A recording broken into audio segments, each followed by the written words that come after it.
We go.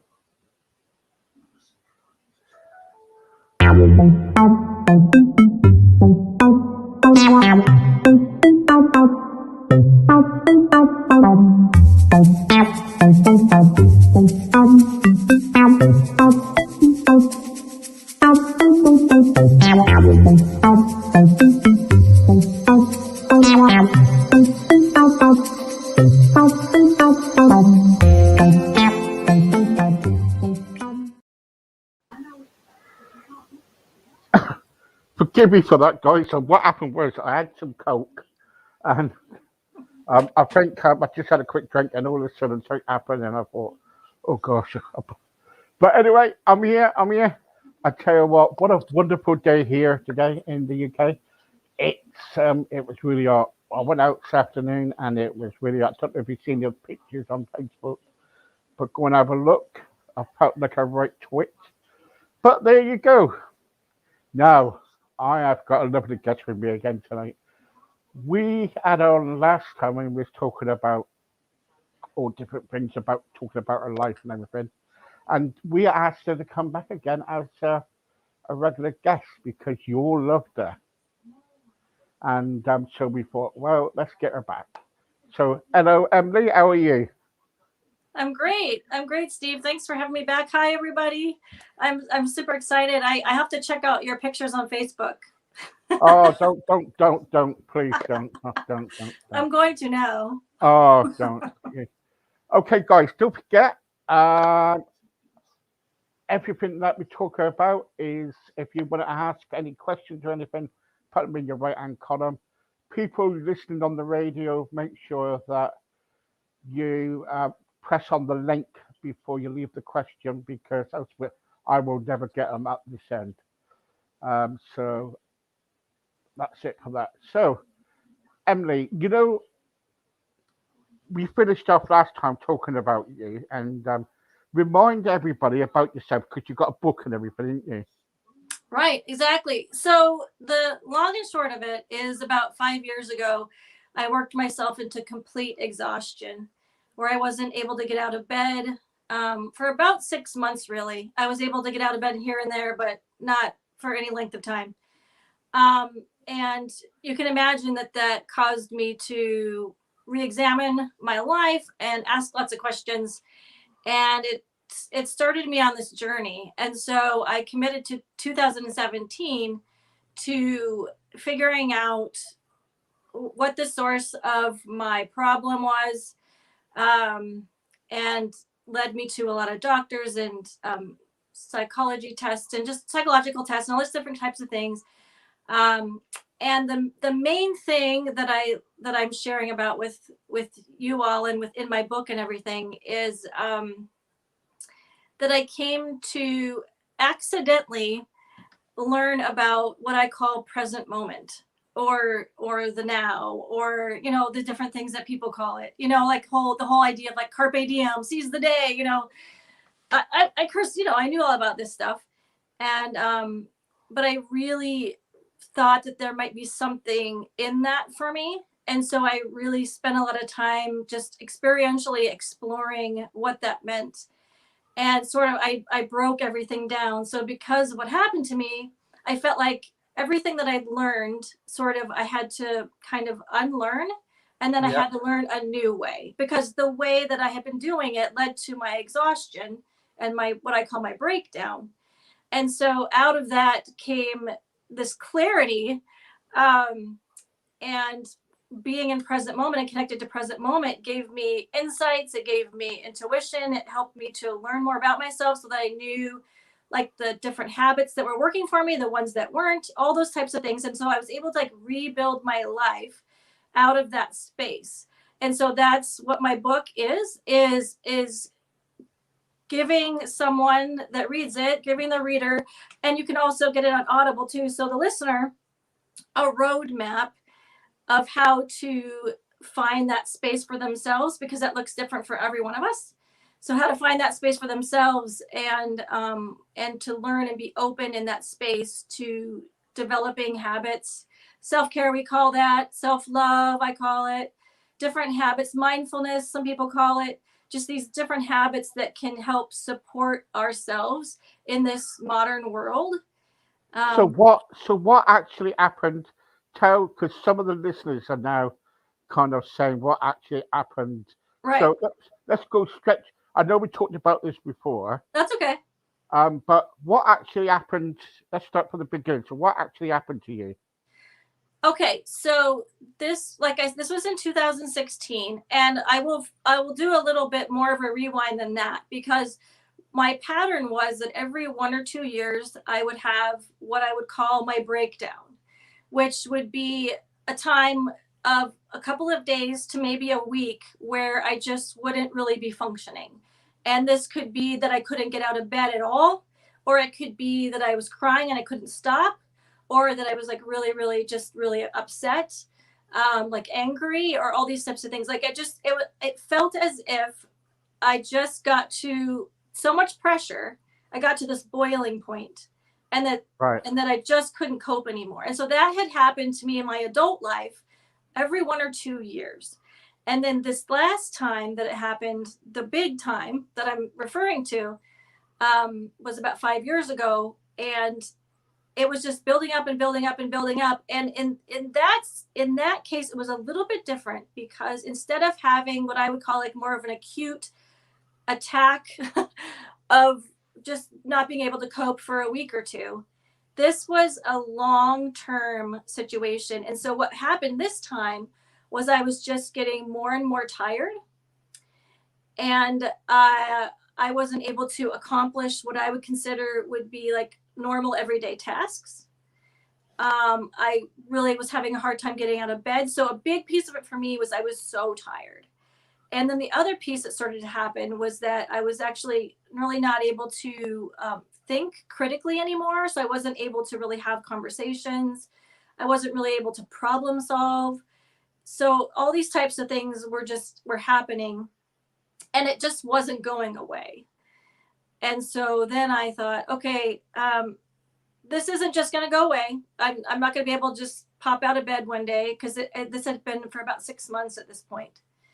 And so then I started to go to the doctor and started getting like blood tests and things, and testing my cortisol levels, which is your adrenal system, and getting psychological tests. So I got tested for anxiety and depression and Mm. OCD and different things that we thought were taxing my system Mm. physically. Do you know? Did anything happen to you when you were younger? Not necessarily. I do think about that, because I wonder like where this came from, and I do know that I can trace back. I did end up being diagnosed with generalized anxiety disorder. And so I could trace back, as far as I could remember, having issues with anxiety. So it wasn't a specific incident that happened.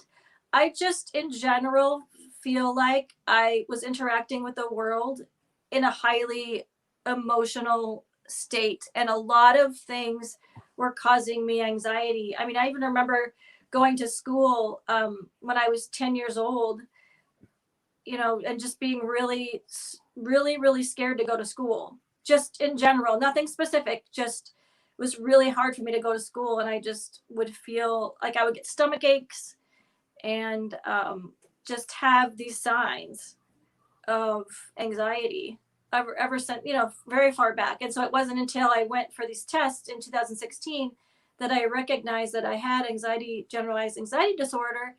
And I had thought it was sort of just, I don't want to say it was normal, but it was just normal for me. Um, but what I realized was that functioning with that level of anxiety all the time really ended up taking a big toll on me physically and emotionally, um, and mentally, really. Yep.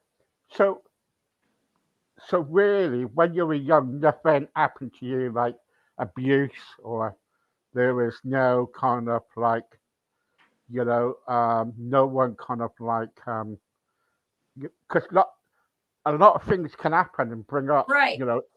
So have you been in any like relationships that's been really abusive or really bad relationships? Not that I know of. The only thing that I can find, as I'm curious about where all this came from, I know that a lot of us are just wired certain ways. So we can have a tendency towards anxiety or towards depression or towards different things. But I also feel like I was very sensitive as a child, just emotionally. And so if um, what I noticed was anything that was going on around me, like if my parents were having a disagreement or were upset about this or that, the other thing, um, that I really took it onto myself and I tried to fix it. Ah, I tried to fix it for myself. I tried to fix it for them. And then I actually think that that's where my perfectionism came from, is because I decided, because my parents didn't really cope super well emotionally. And so what I found is if I was perfect, well, this is what I thought as a child, right? If I was perfect, then I wouldn't upset anybody, and then they wouldn't get angry, they wouldn't get sad, they wouldn't get all the things. And so I took that upon myself to be perfect so that it was okay for everybody else, that I wasn't upsetting anyone else. And so I think it ties into that somehow with having feeling like I had to be perfect. There comes a lot of anxiety with putting that expectation on yourself that you have to be perfect. yeah, that yeah, yeah. that is a lot of pressure that I was putting on Do you myself. think you're perfect? What? Do you think you're perfect? Well, so that's a great question, Steve. I love that. Because I have worked, how did you know? I've been working on this for 5 years. I do, and but I believe that, first of all, perfectionism. I always put quotes because there's no such thing as perfect. Perfection is not possible, in my opinion. What is perfect? Like, what does that mean? Um, and and so what I have come to say, instead of I'm perfect, is I frame it differently and I say I am enough, I am worthy, I don't need to be fixed. So I am, sometimes I hear people say, no, I'm perfect in my imperfection. So I believe that each one of us is perfect, that just how we are, living this life, doing the best that we can. And that was a big shift for me, was realizing that I didn't think I was enough, which was why I was trying to be perfect, because I thought, well, if I do this thing or if I do that thing, then I'll be quote unquote enough, then I'll be worthy of love, then I'll be worthy of the attention and all of this stuff. But when I realized, and I have a whole story about that, when I realized that I was enough and worthy intrinsically in myself, then I I was kind of like, well, I guess I am perfect.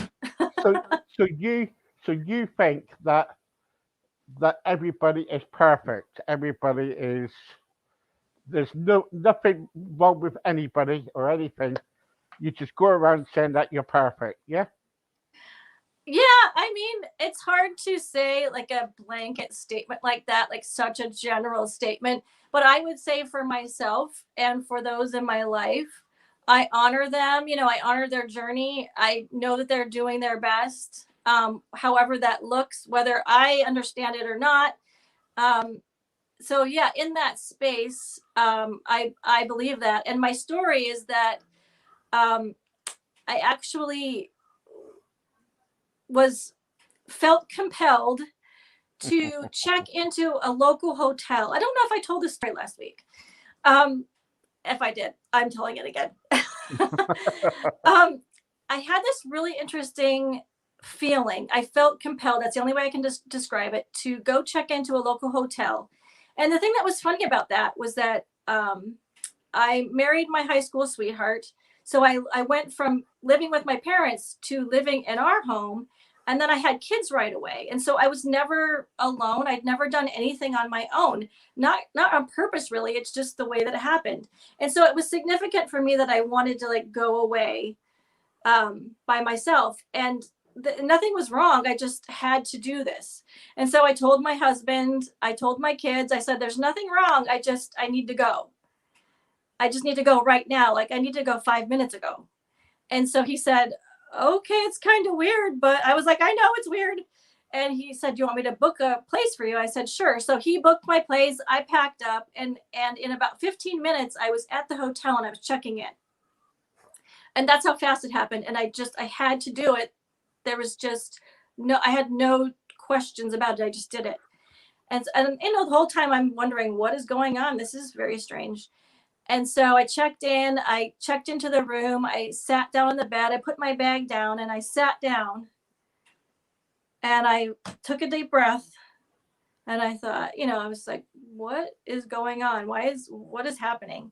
And I feel like I audibly heard a voice that said, hi, Emilie, I am your true self. I have been waiting to meet you. And it was so strange. It was a strange experience, but at the same time, it made perfect sense to me. So how I make sense of it now is that I believe that we each have this essence inside of us. I mean, some people call it soul, some people call it like a divine spark. There is who we are inside, our essence. And that was what I believe was talking to me, my true self. And I saw myself as, Emilie, a sum total of my experiences, my emotions, my fears, my hopes, like all the things that kind of created my understanding of who Emilie is, my beliefs about things, my paradigms, all the stuff, like everything that makes us who we are. So I had this Emilie that I knew, and then this other one apparently that I didn't know, that was saying everything that you've wanted, everything that you've wanted to be, all these hopes and dreams we have, like to be this person, to do these things, even like the questions that we ask, the prayers that we say, longing for these things that we want in our lives that we don't have. I felt like when I heard that voice say, I am your true self, I've been longing to meet you, I am everything that you've ever wanted. When I heard that, I believed it. And strangely enough, I felt like who I was, who I thought I was, and who I truly was, this essence, this soul, this perfection, this worthiness, this pure love, they combined, they fused together into the me that I am now. And so that's why I loved your question about perfection, and I draw it back to the whole concept of worthiness, because I heard in that moment, I felt in that moment that there was nothing that needed to be fixed. Really, the struggle for me was that I forgot that I was worthy. I forgot what however we forget. I don't know. Like, I don't know if we're born here and we forget, or because I believe that we're eternal, our souls are. So I don't know what happens. I don't know what happened, but all I know Do is you that have the faith then, Emilie? I do. It's more, I would say, for some people, they probably would consider it more general faith. I believe, and we talked about this last time too, I believe that that God is love, and that love is really everything and flowing through everything and holding everything together, and is the reason for everything. And I do believe that love is, like I said, is God, and it's not just a force, that it has a consciousness, that it is a being that does truly love us, and that created us to have a loving relationship with us. So that all plays into that experience that I had, for me at least. When you walked, but see, the trouble is, I'm a Christian, and I believe in God. Definitely, I definitely believe in God. I can tell you that right now. Things has happened to me. Things has happened to me in my life that, you know. But what I'm trying to say to you is this: when you walked out, when you said to your husband that, sorry, I've got to go. I've had a thing. Was it because you've had enough what was going on because of the anxiety, or the stress was going on. Because don't forget, you got an husband, you got two children, Right. and sometimes it's not perfect, is it? Nope. No, Nope. no relationship is perfect. So, did you ever go through the time where you're thinking, I've had enough, I've got to get out of this place?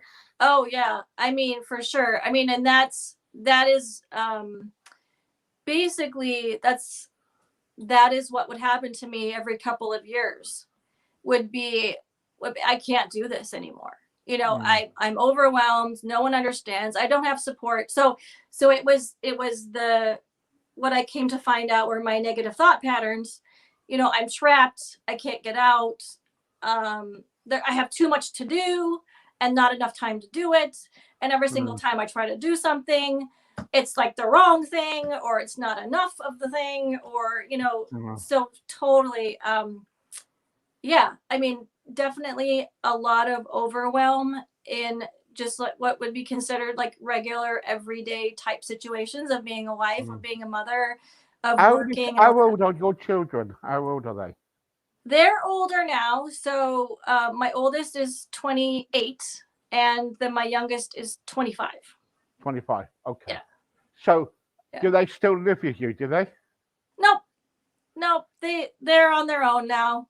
They Right. live in Okay. town here, but they're on their own. So really then, you just got your husband to look after. You Mhm. two are on your own. Okay. And at the end of the day, let's fled the nest. So, do you think that in future that you would leave the house again, go back into the hotel again, Mhm. and have your moment? Does this happen, or can you kind of like somehow kind of like say, no, I don't want to leave the house. I can control this. I'll just stay here and control it, because I think this is what I think, that if you're kind of like keep on leaving the house and going into an hotel, are you running away from something? Right. Oh, totally. I mean, I could see how if that was a pattern for me, um, that would become problematic. The interesting piece about that story is that I was okay at the time and I didn't need to leave. I just felt like I needed to leave for whatever reason, if that makes sense. Um, and I do love the point that you're bringing up, because that for me is the key piece, is that I didn't want to run away. I didn't want to continue with the pattern either. So that was why I committed 2017 to trying to understand the pattern and like the warning signs, the red flags for me personally, and then build an infrastructure of self-care that was built for me. It was built upon breathing and present moment. And I know last week we did a little breathing exercise, and having that in place make has made it so that I don't experience anxiety anymore. um because I believe, I don't know how it is, how it be for other people. I can only speak from my own experience, but I don't have that anymore, because I have these practices that I put into place. And that was why I was so passionate about my book, because I believe it leads people to a place of learning the practices that will work for them. And then the other thing that we talked about last week too was my what I call my be the moment process. It's a 7-step mindfulness, recorded mindfulness practice that I lead. That's 30 minutes, and it leads the listener through the steps to bring them into present moment. I'll Um, tell you what we can do. We can do that next week. oh, cool. All right. So what we'll do next week, we'll do this seven, The step 7 thing. steps. Yeah, the Yeah, be the moment process. we'll get everybody involved in this, and we'll Great. do that, right? I But love it. the trouble is, so just want to get back before I move on.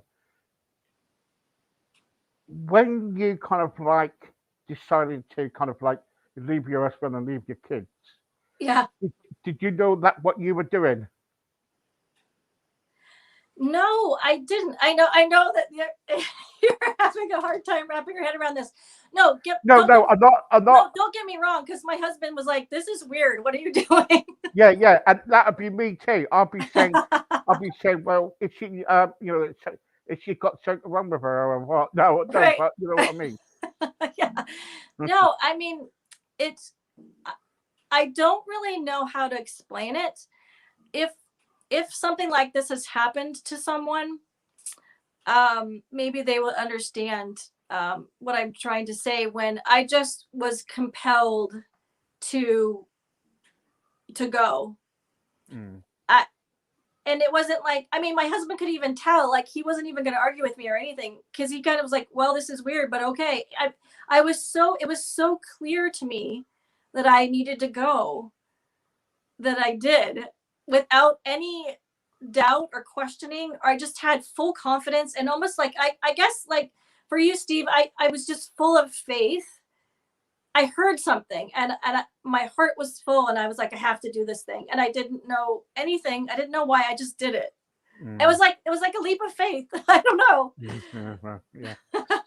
Look, Emily, thanks very much. I tell you what, it goes so fast, sister. Oh, it I does.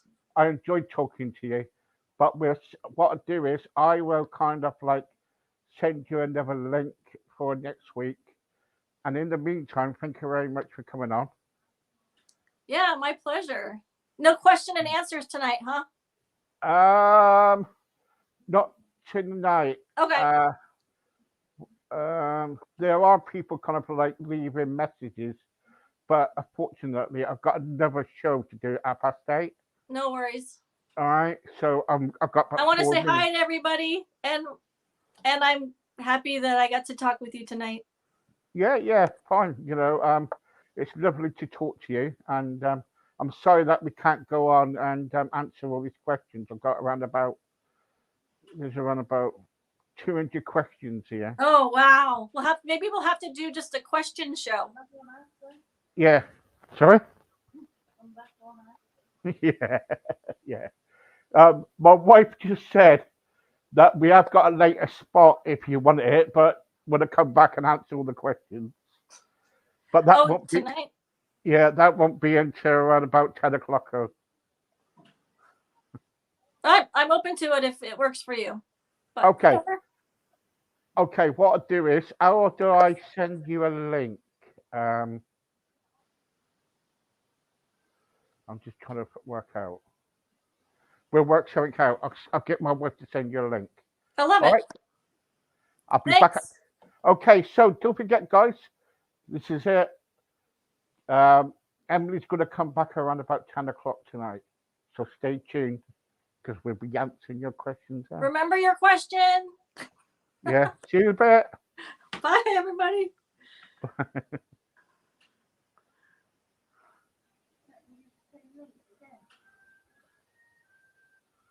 Yeah, no, can't.